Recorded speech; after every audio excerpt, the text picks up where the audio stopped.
3 ऐसे पैगंबर जिन्होंने ऐसे करिश्मे दिखाए जिन्हें देखकर लोगों ने इस्लाम कबूल कर लिया था। नंबर 1, हजरत मूसा अलैहिस्सलाम। हजरत मूसा अलैहिस्सलाम ने अपनी कौम को बचाने के लिए अल्लाह के हुक्म से अपनी लाठी से समुंदर के 2 टुकड़े कर दिए थे और बीच में से रास्ता बना दिया था, जिसके बाद उनकी कौम बड़े आराम से उस रास्ते से गुजर गई थी। नंबर 2, ईसा अलैहिस्सलाम। हजरत ईसा अलैहिस्सलाम ने अल्लाह के हुक्म से मुर्दों को जिंदा कर दिया था, जिसके बाद कई लोगों ने इस्लाम धर्म को अपना लिया था। नंबर 3 पर है आपके और मेरे सबके प्यारे और सबके दिलों में रहने वाले हमारे प्यारे आका हजरत मोहम्मद सल्लल्लाहु अलैहि वसल्लम।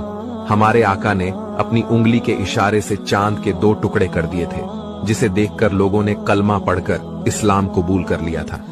अगर दिल इजाजत दे तो इस वीडियो को जरूर शेयर